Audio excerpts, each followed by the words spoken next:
Oui, ben, bonsoir de m'avoir invité. C'est une grande première pour moi d'être sur vos réseaux à l'UFMLS.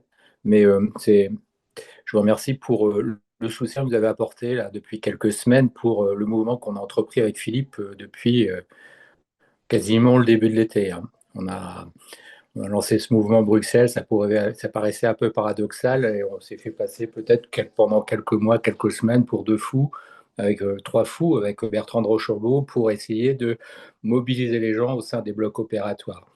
Bon, l'histoire nous donne raison actuellement.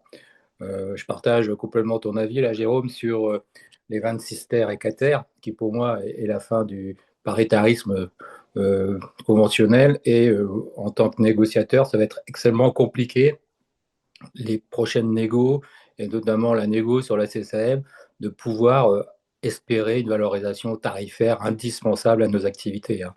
On voit bien que là, c'est la mainmise du directeur de la caisse sur tous nos tarifs, et puis aussi avec la possibilité, quand on lit bien les choses, de baisse tarifaire. On a l'impression de revoir un 24 bis quelque part, qui est venu se glisser là, à la fin du PLFSS. Donc, pour nous, le combat n'est pas fini, non. La mobilisation est pleine et entière, comme dit Philippe.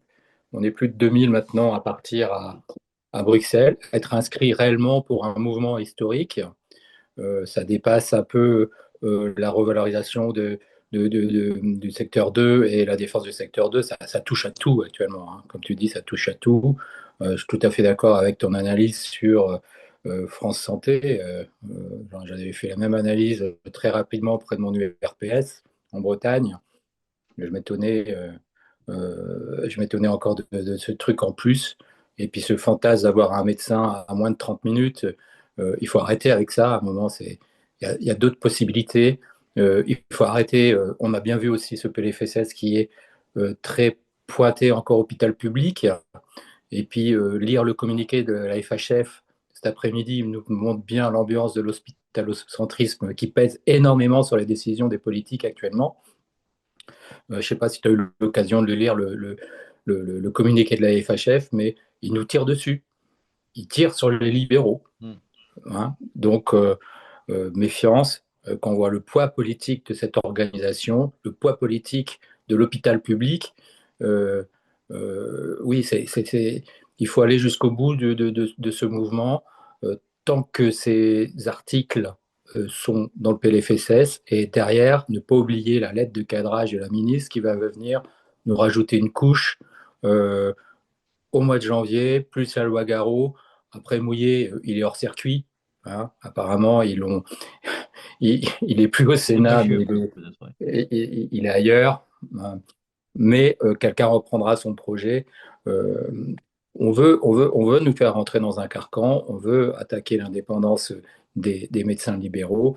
Et comment taper dans l'indépendance d'une profession? Bah, c'est lui couper les réserves financières, c'est tout. C'est comme ça qu'on crève et qu'on arrive finalement à rentrer dans le rang pour essayer de s'en sortir. Donc non, on n'est pas d'accord à la L et on soutient depuis le début ce mouvement auprès du CDF, du Saint-Goff, pour Bruxelles et pour le bloc.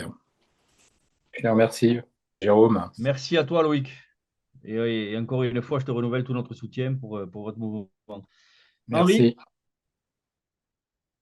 Merci Jérôme. Oui, merci Jérôme. Je vais prendre la parole pour les radiologues. Je vais de nouveau vous raconter notre expérience sur le PLFSS 2025 parce que c'est vraiment finalement le reflet de ce qui va vous arriver avec l'article 26 ter et carter sur le prochain PLFSS s'il passe. Donc vous aviez entendu évidemment parler de l'article 24 qui donnait tout pouvoir donc au directeur de la Caisse et au ministre pour baisser les cotations qui dépassaient. Il y avait marqué rentier dans l'article 24, alors bon, ça c'est pas bien. Ça a beaucoup fait réagir, évidemment.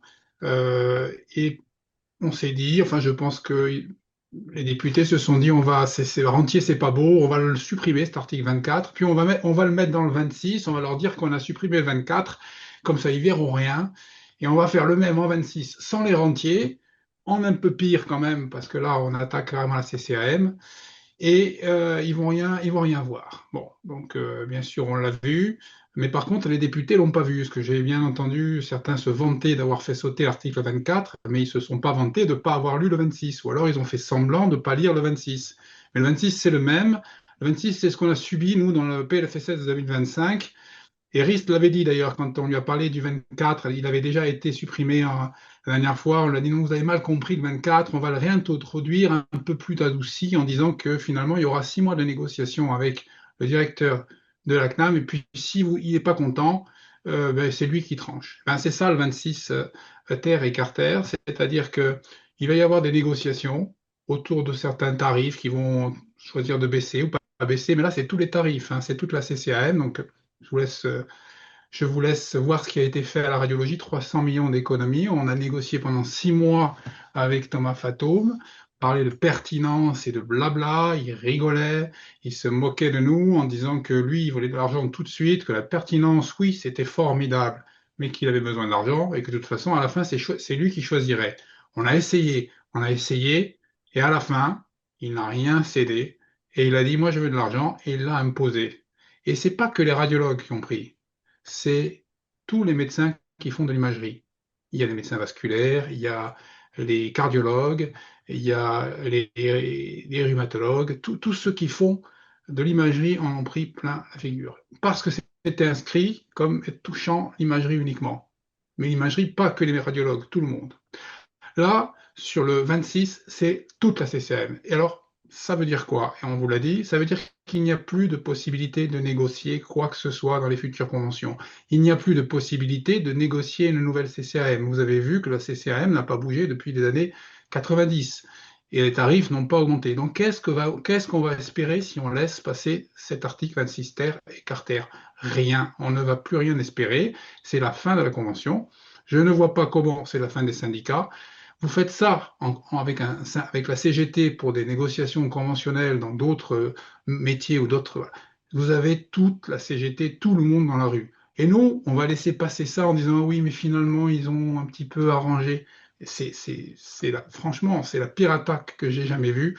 Aucun syndicat n'accepterait ça. Donc, bien sûr qu'on continue et bien sûr qu'on va les faire craquer parce que le but, c'est de leur montrer que ça, ils ne pourront plus le faire dans l'avenir. Il faut absolument montrer notre force et montrer qu'ils ne pourront plus nous insulter comme ils nous ont insultés cette fois-ci. Merci Jérôme, j'espère que tu es d'accord avec moi.